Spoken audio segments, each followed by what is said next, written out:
정우성이 증인에게 보낸 이메일을 봤을 가능성도 있지 않느냐라고 물어보니까 증인이 뭐 그럴 가능성도 있다라고 이야기를 했는데 실제 그런 가능성이 있어요? 가능성이 있습니다. 아니 보통 이메일을 통해서 그 문서들을 공유를 하는데 그 이메일을 보려면 비밀번호나 아이디를 알아야 될 거 아닙니까? 그러면 다른 직원들한테 그 이메일이나 아이디를 알려준 거예요? 아니 비밀번호나 아이디를 알려준 거예요? 아니 그거를 막 켜놓은 상태일 수도 있고 뭐 그런 가능성이 있다는 거지 그 방법까지는 전 모르겠습니다. 아니 그러면 그건 물어볼게요. 그럼 직원들한테 비밀번호나 아이디 알려준 사실 있어요, 없어요? 뭐 있는 것도 있고 없는 것도 있습니다. 아 있는 것도 있다고요? 정우성 비서관하고 그 메일은 없습니다. 그러면 증인이 이메일을 켜가지고 볼 수 있는 상태를 만들지 않는 한은 다른 사람들이 보지 못할 거 아닙니까? 그렇죠. 켜놓은 상태도 있었으니까요. 그러면 증인 그렇게 그 정우성 비서관으로부터 받았던 문서들을 다른 사람들이 쉽게 볼 수 있도록 항상 그러고 다녔어요? 아니요. 그런 거 본 적 있어요, 없어요? 다른 직원들이 그거를 보는 걸 본 적 있나요, 없나요? 그거는 모르겠습니다. 그럼 본 적 없다는 거죠?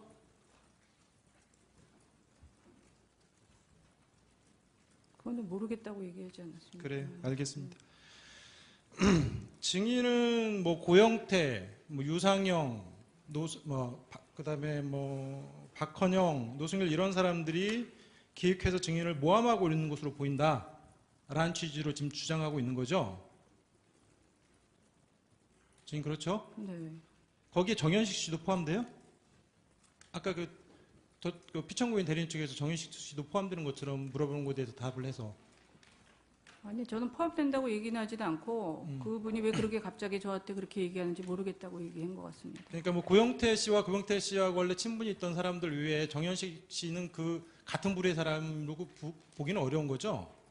그거는 잘 모르겠습니다. 지금 저는 누가 어떤 사람인지 판단이 전혀 안 씁니다.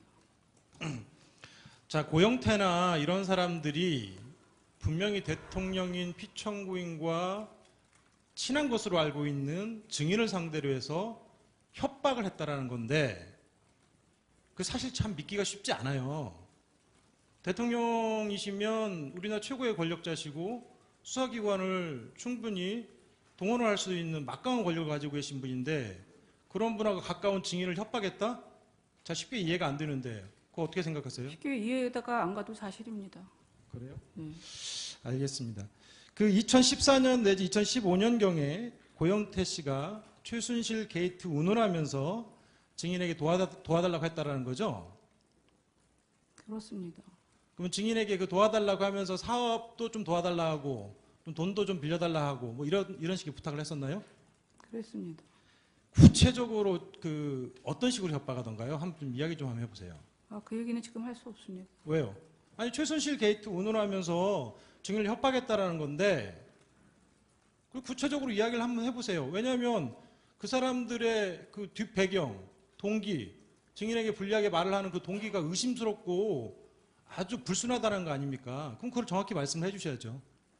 그거는 그 사람이 그 이메일을 메시지를 보낸 게 있으니까 전화기를 한번 감청해 보시면 아실 겁니다.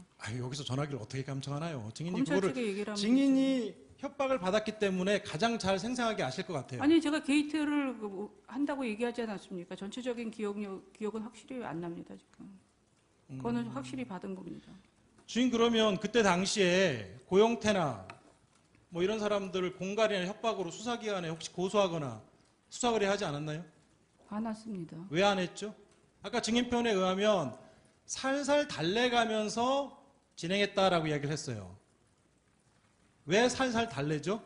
증인이 아무런 이유가 협박당할 아무런 이유가 없는데 왜 살살 달래가면서 일을 진행한 거예요? 그거는 그렇게 얘기하시면 안 될 것 같습니다. 아니 증인의 표현이 약간 아니 살살 달래가 게이트를 만들겠다고 그러고 이런 일에 대통령 일이 이렇게 뭐 옷 만드는 것까지 지금 문제가 되니까 그런 문제들을 갖고선 그런 걸 얘기를 하니까 그렇게 된 거죠. 증인 그때 2014년, 2015년도는 현재 일들이 언론에 나오기 전의 상황이에요. 아니 그거는 아니에요. 2015년도 그쪽은 이 언론 상황은 상관없이 그렇게 얘기를 했다니까. 그러니까 왜 증인이 살살 달랬냐고 저는 물어보는 거예요. 아니 살살 달랠 이유가 없는 거잖아요. 만약에 증인이 소위 요즘에 논의되고 있는 언론에 나오고 있는 이 지금 헌법재판소에서 논의되고 있는 이 일들에 대해서 부끄러움이 없다라고 하면 증인이 달랠 이유가 없잖아요. 아니 부끄러움이 없습니다. 그런데 그거를 가지고 문제 삼고 싶지는 않았습니다. 구체적으로 어떤 것들이에요? 그러면 어떤 것들이 외부에 알려지면 좀 문제가 될 거라고 생각했어요. 그거는 말하고 싶지 않습니다. 증인이 그렇게 이야기를 하면 증인의 말을 믿기가 어렵잖아요. 지금 잘 설명해 주셔야 다 이해를 할 거 아닙니까?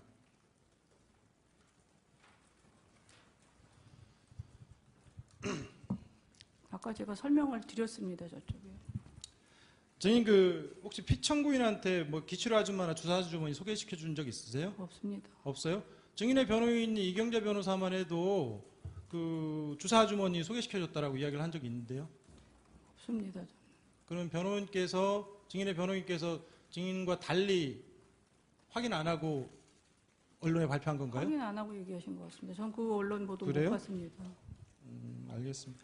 증인 정호성 비서관하고 그 문서를 공유했던 메일 그 비밀번호하고 아이디 언제부터 공유하기 시작했나요? 그 얘기는 이제 그만 증언하겠습니다. 좀 많이 했습니다. 언제부터 하셨어요, 그거를? 그거는 아까도 얘기했습니다. 아까 저 제대로 못 들었어요. 그러니까 그 얘기는 이제 제대로 말씀 안 하겠습니다. 하신 것 같은데. 네. 언제부터 공유했는지 그것 좀 시기 좀 이야기해 주실 수 없나요? 네, 지금 기억이 잘 안 납니다.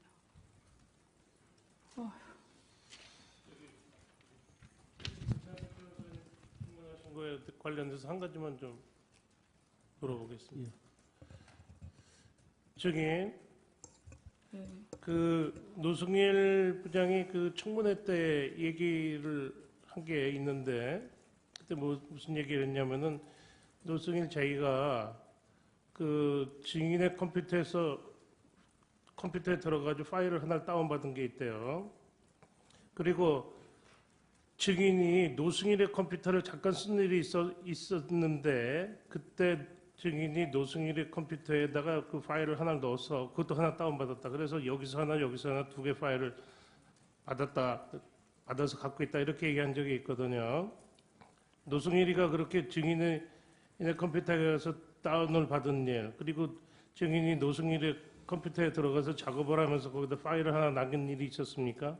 그거는 모르겠습니다. 저는 노승일 씨 컴퓨터를 쓴 기억은 별로 없는 것 같아요. 노승일이 거기에 대해서 자기가 처벌까지 받겠다 이렇게 각오를 했는데 증인은 그런 얘기 들어본 적 없습니까? 네. 그리고 지금 그 협박을 그거는 잘 모르겠습니다. 저희들 묻고 나서 좀 나중에 좀 하셨으면 좋겠는데 순서가 있으니까요.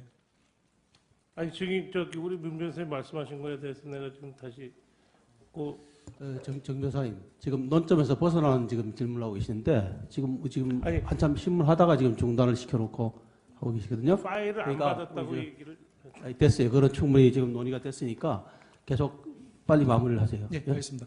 자, 증인 그 미르재단과 관련해서 아까 증언하실 때 이성환하고 차은택 씨가 문제가 있었다라는 식으로 이야기를 하셨는데 그 실제 뭐 어떤 문제가 있었나요?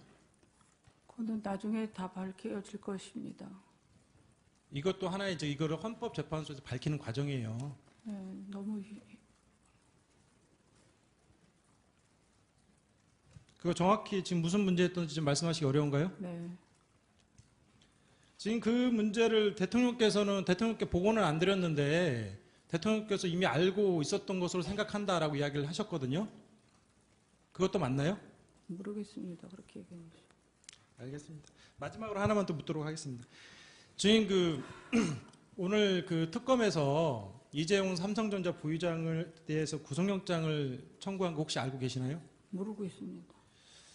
그 특검 조사와 관련해서 그 언론지상에 나오는 거는 그 이재용 부의장의 경우 2015년 7월 25일경에 대통령과 면담을 할 때 대통령께서 약 20여 분간 왜 승마와 관련돼서 지원이 제대로 진행되지 않느냐 강하게 질책을 해서 그 직후에 삼성의 박상진 사장이 독일에 건너가 코어 스포츠와 200 몇십억 대 용역계약 약정을 하고 그리고 실제 그 이후에 약 10개월에 걸쳐서 약 70억 정도의 넘는 돈을 그 실제 용역대금 내지는 말값으로 보내줬다고 하거든요.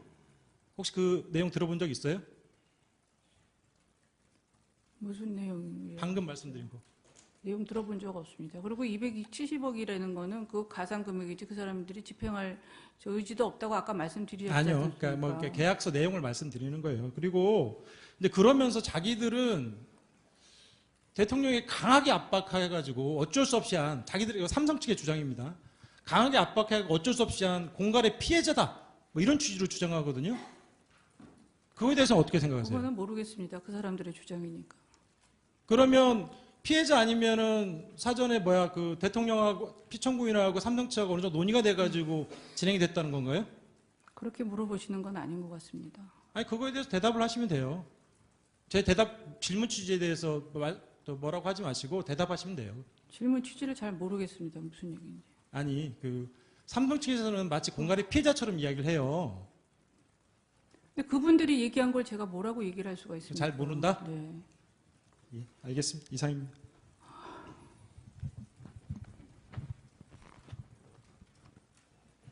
최규진 변호사 한 세 가지만 질문하도록 하겠습니다.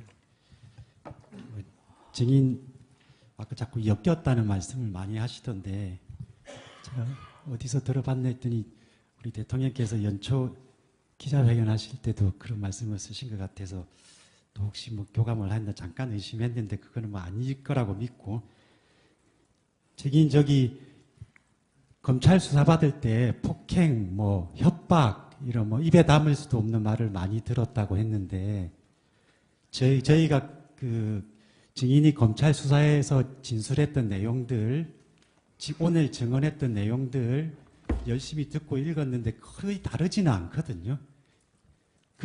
옆 앞에 계신 이 자리도 그렇게 무섭고 수치스럽고 그런가요?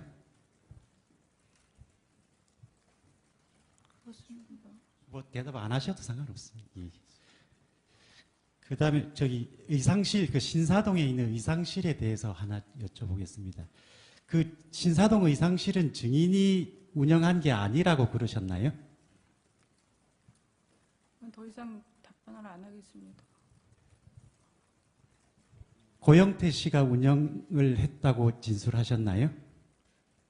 그건 어느 의사실인지 잘 모르겠습니다.